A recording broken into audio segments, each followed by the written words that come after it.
Chapter 9, Living Life Despite It All. Change will not come if we wait for some other person or some other time. We are the ones we've been waiting for. We are the change that we seek. Barack Obama. The journey called life has not been easy for me over the past 25 years. And it has even been harder for my mother. The emotional struggles we faced have taken their toll at times, and together we've gone through the depression, the anger, the confusion, and the unwillingness to forgive. I have been blessed to live with my mother over the last 2 years. I was away for 22 years before I brought her to live with me so that she could get the health care she needs and so that she could take a break from the monotony of being in Zimbabwe without a husband or her biological children. All 7 children are in the United States of America, so it was very difficult for her to hear people telling her that she was going to die alone since none of her children were coming back to Zimbabwe. However, she has had the company of my cousins, her sister's children. Her being with us today is a sign of the love she has received from them, especially Sister Joyce Nyagura Doja and Ronica Grace Nyagura. Lord knows how much you mean to me, to my mother, and to everyone in our family. I thank you both, and I want more than anything for God to bless you and your families abundantly with your heart's wishes. For all my nephews and nieces who are in Zimbabwe, too many of you to mention, I also want you to know that without your help, we would not have Mom, Gogo, as she's affectionately known here with us. Being in the USA makes it so difficult to care for relatives, especially elderly parents, while you're here. I do not recall ever hearing of anyone putting their parents in a nursing home. We always took care of our own. I never thought I would get to a point where I could see my mother at peace, living well despite her pain and past struggles. Challenging times in our lives are meant to become the experiences that help us grow into strong, God-dependent children. I never knew that the initial adjustment would be as difficult as it was during the first months I lived with her. I was excited, but I was also unsure of what to expect. I had to get to know her all over again, and she had to get to know me because it had been over 20 years since we had lived together. When we experience difficult moments and things aren't going our way, it's tempting to find blame and to be sad and depressed. Thoughts of survival and of living life despite what is happening are put on hold. For years, we had all put our ambitions, our happiness, and joy on hold. But now it's time to move on. We are survivors and we are here. Life is about living. Now we are ready to live. In the end, the choice is for each individual to choose how they would like to live their life. I blamed my father for the choices he made that hurt my family and my mother. I blamed his other wives too, and I blamed those who supported his practice. All this time, the blame I felt was holding me back from receiving my ultimate blessings. I now realize that the choice to move on is mine to make. The choice to let go is all mine.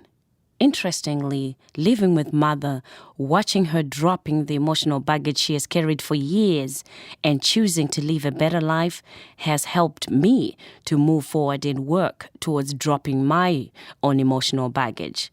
She moved beyond her tears of sadness by overcoming her shyness and taking turns preaching on the Zimbabwe prayer lines. She has told her story, and many other women have testified about going through the same pain she has gone through. Having the courage even to tell the story in itself is a sign of healing. Having the power to dismiss other people's negative opinions and scrutiny has been perhaps her greatest achievement towards finding her true self. My mother used to be bothered by the smallest of things. People who talk about her situation, who said she was a fool to allow this second wife to stay in Mom's home and conceive her first child there. Today she laughs about the way people treated her, seeing her as a weak woman with no backbone. We both agree that they were correct. She had no backbone then. Today, Mother would speak up before anyone could say anything. Today, she can stand tall and preach the word of the Lord with conviction. Her sharing is where the most healing has occurred. We both have learned the hard way that happiness and joy are dependent on our willingness to let ourselves live and be happy. We all hold the power to choose life in spite of all that is happening around us. We are here to be the source of happiness in our own life. We cannot look to other people to be the source of our happiness in our lives or to make it possible for us to live meaningful lives. We must rely on ourselves. Yes, we were emotionally victimized. Yes, we were disappointed with how the family split. Such is life. We now realize that the storm we kept raging for years is over. Now it's time to live, and to live deliberately, to live on purpose. It is time to push forward in faith, believing and expecting good things. Our energy is being used to help us thrive. Deep down, we now know that even though sometimes fierce emotions are stirred up, we know God is in the midst of it all. God is opening supernatural doors for us as we let go of our anger and resentment. We survived, but we cannot remain victims for life. Mother says the only thing she has left to do on this earth is praise the Lord and enjoy the rest of her days. I couldn't agree more. It doesn't matter what happened. We still love our Father, and God has a way to bless us despite it all. For many people, it is easy to start thinking of themselves as stuck in place because other people have hurt them or taken advantage of them. But in many cases, this mentality is not helpful. It leads to thinking that an opportunity isn't worth taking when it is. This chapter will hopefully minister to your hearts and help to allow God to work miracles in your lives. This journey has been long in coming for my family. It is time to shift from fear to faith, from pain to pleasure, from our victim-survivor mentality to a happier mental place where we can be assertive, God-fearing women and men of God. Being with Mother has had me wondering why people stay in the victim mode or mentality for a long time. Below are the reasons that I have encountered. Attention and validation. Throughout the years, I've noticed that the more we acknowledged and talked about how much we hurt, the more people felt sorry for us and Mother. It was great to know that people were there for us and understood our pain. The fact is, yes, you can always get good feelings from other people as they are concerned about you and may try to help you out. On the other hand, it may not last, as people quickly get tired of it. My father's remarrying is now a blessing for all of us. All of us 7 siblings and Mother have had to work hard and aim to achieve the best in order to keep our sanity. I now realize that staying in the victim mentality meant that we didn't have to take risks. We didn't have to work hard at bettering ourselves. We didn't have to start businesses or families. When you feel like a victim, you tend not to take action and you don't have to risk, for example, rejection or failure. Mother was so dependent on Dad that when he left, the pain she endured became the fire that she needed to take charge of her life. In some ways, it brought out the best in her. We didn't have to take the sometimes heavy responsibility for our lives. Taking responsibility for your life can be hard work. You have to make difficult decisions and stick to them. In the short term, it can feel easier to not take personal responsibility and to convince yourself that action is not possible because you're a victim. But this is self-deceit, because now you cannot grow personally or professionally. And if you cannot grow, you can't do what you need to do to live the life you were meant to live. We felt we were right. Our father was wrong, we were right. When you feel like the victim and like everyone else or just someone else is in the wrong and you're in the right, then that can lead to pleasurable feelings. For years, we didn't talk to our father. He had wronged the family, so we rebelled against him. This only made us more distant and deepened the strong feelings of victimhood that we felt. We have learned to be okay with not being the victims anymore, just as we saw Mother becoming okay with not being a victim. She has had to break out of that mentality. She experienced a sort of emptiness within, an emptiness one sometimes feels when they first let go of victim thinking. The emptiness has not been there for long, though, because she's filling it with hope and prayer with the help of women from the telephone prayer line. Mother used to spend hours and hours each day thinking about how wrong things have been and how badly her life has gone. My siblings and I spent sporadic, irregular hours griping on the phone about our father's actions. The more we held on to these negative thoughts and brought them out in conversation, the more resentful we became. The pain only felt worse. We bred more negativity in everything we did. The key I learned is to look for the blessings around me and reach for the strength within me. I have learned to live with a purpose, despite everything.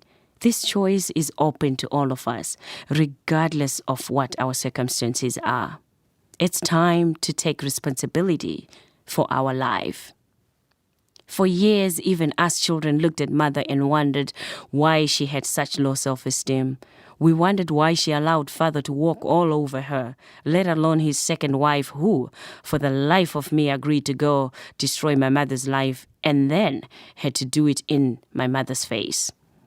She even did it in Mother's own home, the home that she had built up with her sweat and hard work. We have forgiven her too. The reasons she had for her actions are between her and her God. We are ready to take responsibility for our lives and are determined that no weapon aimed against us shall prosper. Why do people have self-esteem problems? I would say that one of the biggest reasons is their upbringing. Their values and beliefs play a big role in the choices they make later. Unfortunately, their laid-back, non-confrontational attitude impacts their decision to not take responsibility for their lives. Mother herself had no idea she could have the life she has now, stress-free and independent of emotional and physical abuse. She has had to roll up her sleeves and take charge of the family. You have done a great job, Mother. Kushinga hakunyadzise mai, tinotenda nekushinga kwenyu. Ne sacrifice upenyu wenyu kuti isu vana venyu tiwane runyararo. Mother, thank you for your love and prayers. Your sacrifice will not go unnoticed. We love you, Mommy, and hope that we have and will continue to make you proud. We wish and hope to have a Matlatini family reunion bash in Zimbabwe and invite Dad back to celebrate life with all of us. We have life, and that is more important than complaining, whining, and carrying on about the past. We are bigger than our past. We are bigger than our circumstances. Looking back, I don't know any other way we could have come to this point of healing. Life is a journey. We had to go through what we went through to finally come to this point of overcoming the pains brought to us by victimization. I now know that the hurt will not stop on its own. It will not end until you wise up and choose to take the responsibility of your life. There's really no way around it. We had to feel the pain. The key now is to take responsibility for creating and making manifest our joy and happiness.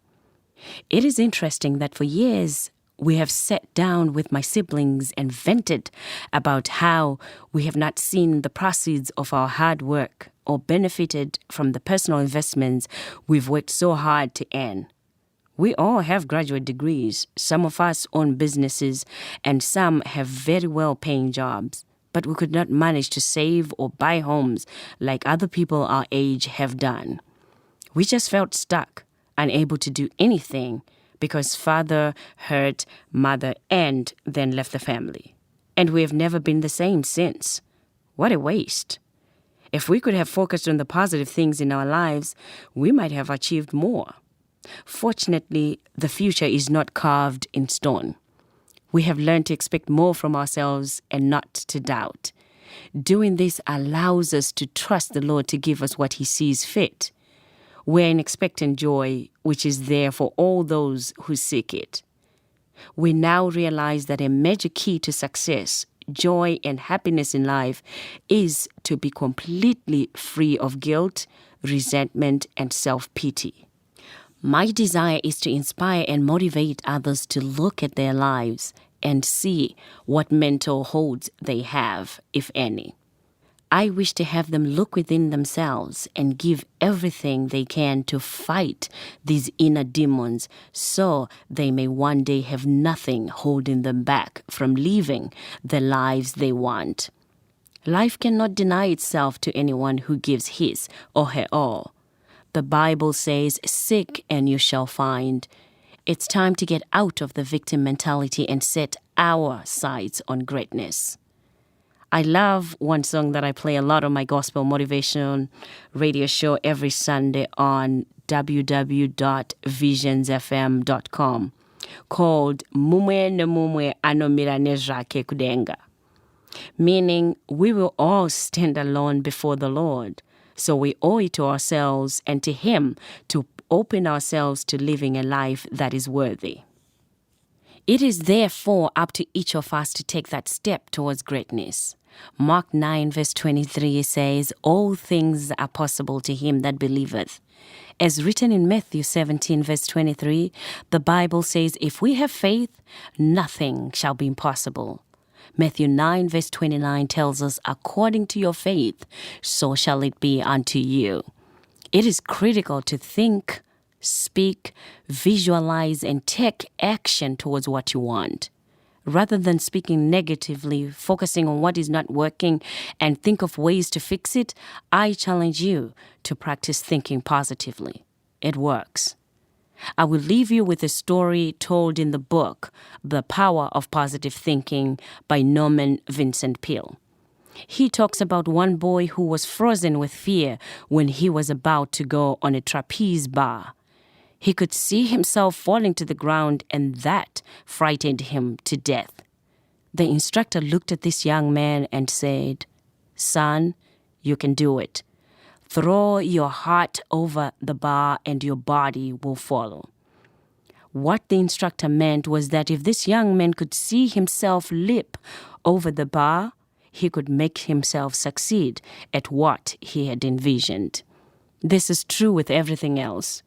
When you force your heart to be filled with whatever it is that you desire, where you want to go, what you want to do, what you want to be, the energy you will need to make this vision true will come. It's about expecting the best out of every situation. It's about following our spiritual principles. Believe in what the Lord can do, and blessings will start flowing. I continue to be amazed by people who limit themselves and minimize what they're capable of achieving. There are no limits, because our help comes from the one who created the earth, us, and the whole universe. If He says yes, who can be against us? It's time we all pick ourselves up and pursue the lives we dream of living. Lessons learned. Gratitude. I have learned to be grateful for what I have in anticipation of what is to come. When I feel that I'm putting myself in a victim's role, I like to ask myself, does someone else on this planet have it worse than me? Having the opportunity to counsel and coach others through their despair has allowed me to see my struggles as minimal compared to what I hear. We pray with Mother all the time, and we acknowledge that we have much to be grateful for in our lives. Forgiveness. It's easy to get wrapped up in thinking that forgiveness is just something you should do rather than something you must do. But forgiving can be extremely beneficial to everyone willing to let go. We have finally come to realize that we need to release all our feelings of resentment, anger, and pain related to my father's choices and embrace them. As Catherine Ponder says, when you hold resentment towards another, you are bound to that person or condition by an emotional link that is stronger than steel. Forgiveness is the only way to dissolve that link and get free. We have allowed our Father to control our lives emotionally for a long time, and now it is time to release Him and take charge of our lives. As long as we don't forgive Him, we will always be negatively linked to Him. That is not what we want. We want Him to be as free of us as we are free of Him. He will have to go through His own lessons before He can come to the point where He too can forgive and move on. For now, we forgive Him and we forgive ourselves. Forgiving doesn't mean forgetting. It simply means freeing ourselves from the emotional link that held us so strongly, inflicting so much suffering on all of us. This has resulted in a great deal of inner turmoil, affecting not only our loved ones, but all those around us too. Turning the pain into power by focusing outward and helping someone else. My goal as a messenger of hope is to add value to your life by making myself available to talk to others about victimhood in polygamous wives and children. I foster conversation and growth that has brought much needed healing to all of us. Give yourself a break. We all have failed and made mistakes. No one is perfect. We have given Mother a forum where she can vent and tell her story. I don't think we gave Father as much space to tell his side of the story. We cannot move back the hands of time, but both Mother and Father are alive as of this writing, and it is time they take back this issue and resolve it between them. If they need to forgive each other, they should ask each other for forgiveness, so that they can give each other a final break from the emotional hold polygamy has over each of them. Then they need to accept what has happened as adults and call it a day. We, their children, are stepping back, taking lessons learned and guiding our families towards becoming respectful and loving beings. I have realized that my parents have both been influential one way or another. Dad has always believed that I was capable of doing more. He has always believed I can be a person of influence. I thank you, Dad, for your belief, your guidance, and your example. I now see why you burned the candle at both ends when you owned Amalgamated Estate Agents and Kudzanai store in Chundura. I realize now that I have learned all the confidence and business sense I have from my parents. Mother has been my stage and speaking coach. She has critiqued my speeches and given me praise when I do well. She has traveled with me to speaking engagements in churches, retreats, seminars, and workshops in and out of the United States. Her presence and guidance have been a constant blessing. I am more confident and assertive when she's around because I know she will have something to say after each presentation. She has been my cheerleader, my prayer warrior, and my biggest supporter. My prayer was to make sure her tears did not flow in vain. I wanted to make her proud. I have prayed for the Lord to use me that Mother can see and feel His hand in her children's lives. She has said it many times, Mwari munondi dashinonyadzisa, meaning, Lord, you love me beyond measure. It's even embarrassing to know the love you have for me.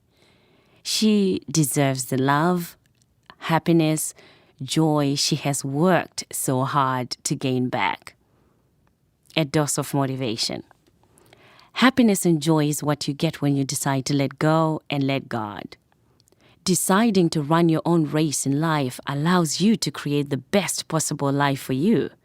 Despite everything you have endured, you still can choose to do your best, create the best, and achieve the best in your life. Just laughing, having people or a person you can talk to is very important because your happiness is very important, both physically and mentally. When you are in a happy emotional space, you can more easily accomplish whatever it is you seek. and you're able to see miracles manifest in your life. Happiness and joy are key to achieving what we want. Try your best to be calm at all times. Don't allow small things to stress you. When something big stresses you, feel the stress, acknowledge how big it is, and then refuse to let it stress you further. When you miss an opportunity, don't be upset over it all the whole day. When you have been violated or when you've been hurt, don't let it upset you your whole life. Don't let your negative experiences block your enjoyment of your blessings. Lighten up your mood. If you're feeling very stressed out, try to lighten up your mood by doing whatever makes you feel more relaxed. I love music, so I listen to music. I also take long bubble baths and get massages. All these activities stimulate a part of my brain that releases what we call endorphins, which are essential chemicals that trigger feelings of happiness and overall relaxation. Find out what helps you relax. Long walks, reading a good book, playing a board game with friends, and do it. Relationships. I am so grateful for having the close relationship I have with my siblings. We are very close. It is such a joy to be around them, and I know I can talk to them about anything at any time of day and night. We rotate cooking on weekends and just spend time together laughing, eating, and relaxing with each other. It was Mother's prayer that we would stay close when we started moving to the USA. Seeing us, I have no doubt this is a blessing far beyond the tears she has shed. Take nature walks. It is true that exercising in any form opens you up to respond to feelings of happiness and joy. I live by an ocean, so I take nature walks with Mother. The breeze just blows away any worries I might have. Having green plants in your home and making sure your home is neat and bright also creates a happy, delightful ambience. You deserve it. Go forth and live a life full of purpose. It's possible for all of us to have a good life, as good as or better than our dreams.